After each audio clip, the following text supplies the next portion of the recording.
artikel di milis-milis. Dia cerita pada saat pertama kali munculnya NLP, Neuro Linguistic Programming, itu sederhana sekali. Pada saat Richard Bandler ditangkap polisi karena sedang nyetir, ditanya oleh Pak polisinya, apa profesi Anda? Di tengah kepanikannya karena ditangkap polisi, sekilas matanya Richard Bandler lari pada buku-buku yang ada di jok mobilnya. Dia menangkap 3 kata, Neuro Linguistic Programming, menurut ceritanya teman saya tadi. Sehingga Richard Bandler benar ngomong sama dia, saya seorang Neuro Linguistic Programmer. Jadi kalau saya nanya apa itu NLP, Bandler sendiri ketemunya kayak begitu.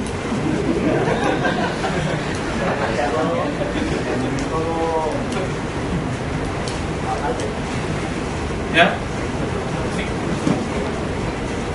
ini kemudian memunculkan kesadaran buat saya. Saya kalau mau belajar NLP dengan benar, tidak dimulai dari sini.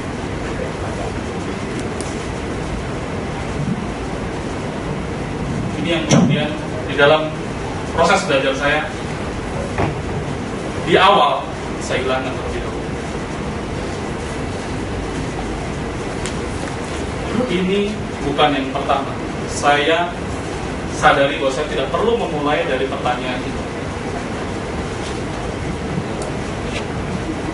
Jadi buat teman-teman saat ini yang duduk di sini berangkat dari pertanyaan ini, silakan ambil keputusan. Mau terus memulai dari sini atau mau melanjutkan lewat pembelajaran berikutnya yang kita lihat after ini. Kita perlu memulainya dari mana?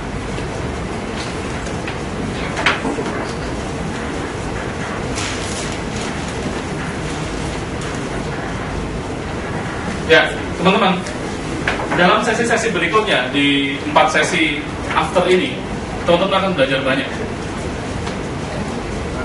Kenapa NLP itu begitu efektif tanpa perlu kita tahu kontennya? Wah, katanya langsung terapi orang tanpa perlu ngerti masalahnya, selesai. Nanti di sesinya Dr. Step mungkin teman-teman akan dapat itu. Kenapa NLP begitu powerful? Silahkan tanya. Itu boleh dicatat sebagai daftar pertanyaan untuk Dr. Step nanti.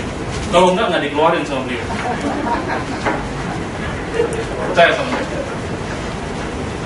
Demikian juga teman-temannya ada main menambah pertanyaan juga nggak banyak yang keluar. Nah, berangkat dari ini, kemudian memunculkan pertanyaan saya dari pasal yang pertama tadi. Kenapa metode dan teknik yang saya belajar di kelas sebelum-sebelumnya begitu dalam kehidupan nyata nggak jalan?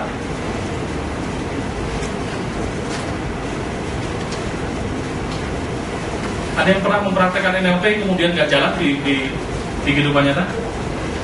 Ada? Oh, udah pakai Swiss pattern, udah hus.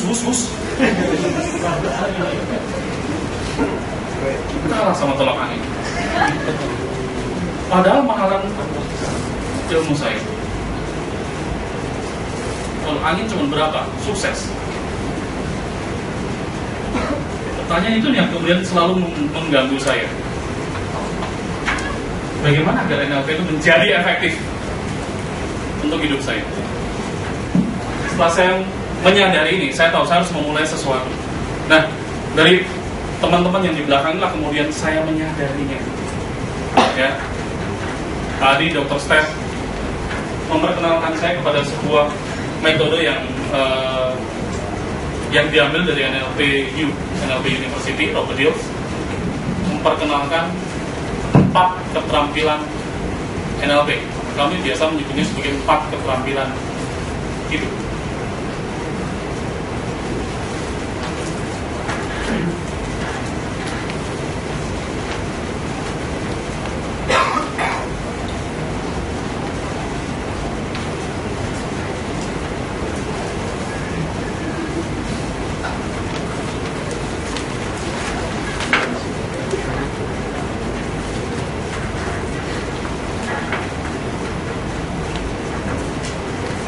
Sebuah cerita yang juga dikisahkan oleh rekan saya Henry Yonatan, itu ada sesuatu yang menarik. Katanya pada waktu pertama kali NLP di-develop, pertama kali NLP itu dimunculkan, John Grinder, Richard Bandler, kemudian dibantu oleh para developer yang lainnya. Pada saat itu NLP itu belum Ingat, NLP itu katanya modeling excellency. Dimulai dari memodel orang-orang yang sukses, orang-orang yang berhasil.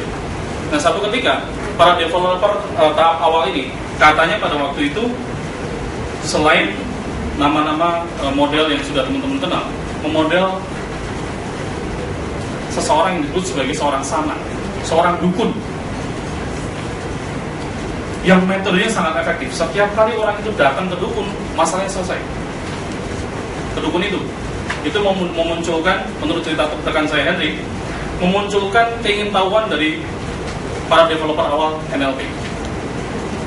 Apa yang excellent dari si saman ini? Nah, itu juga memunculkan sebuah kisah yang menarik. Pada waktu mereka, lebih dari 5 orang pada waktu melakukan modeling kepada orang ini, itu bukan sesuatu yang aneh. Karena metode dan teknik yang dipakai oleh si saman ini, setiap kali bersama dengan klien, tidak pernah ada yang sama. Jadi satu-satunya pattern yang ada adalah ketidaksamaan itu sendiri.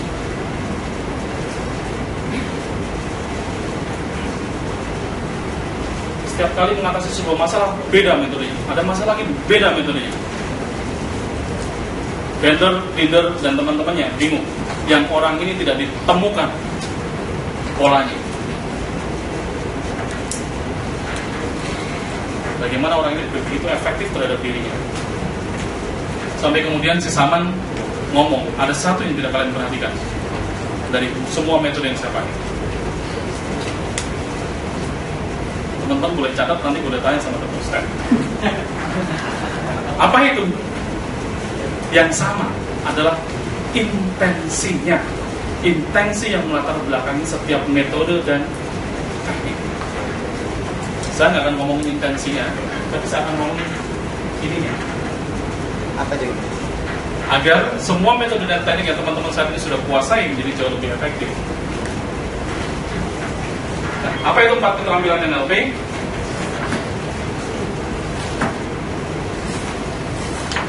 Ya, kalau boleh digambarkan kurang lebih seperti ini.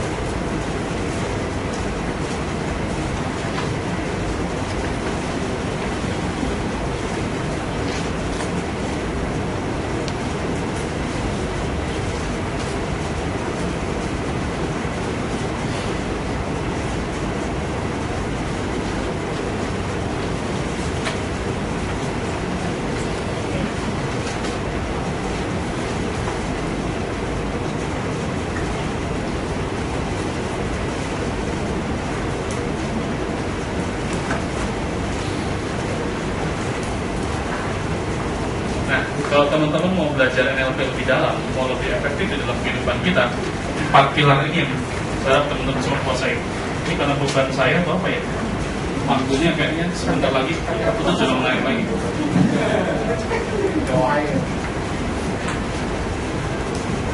Oke, 1 self skill, berikutnya adalah strategic thinking skill, kemudian systemic thinking skill, dan relational skill. Nah, apa itu? Ini yang perlu teman-teman explore nanti selama kita 5 sesi di sini. Silakan dieksplor dari seluruh pembicara. Saya akan sampaikan poin-poinnya. Apa yang dimaksud dengan self skill? Ingat, kita memulainya dari sini. Kita simpan dulu pertanyaan apa itu NLP. Kita akan memulai belajar NLP dari proses ini.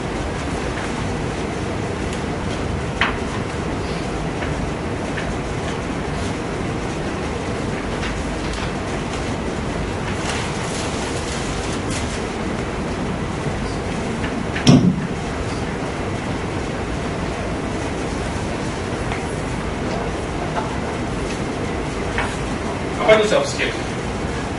Di dalam proses kita belajar self skill ada 3 proses di dalamnya. Yang pertama adalah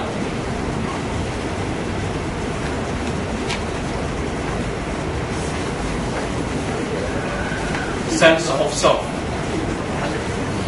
Bahasa Indonesia apa sense of self? Saya tahu bahasa Indonesia sense of self.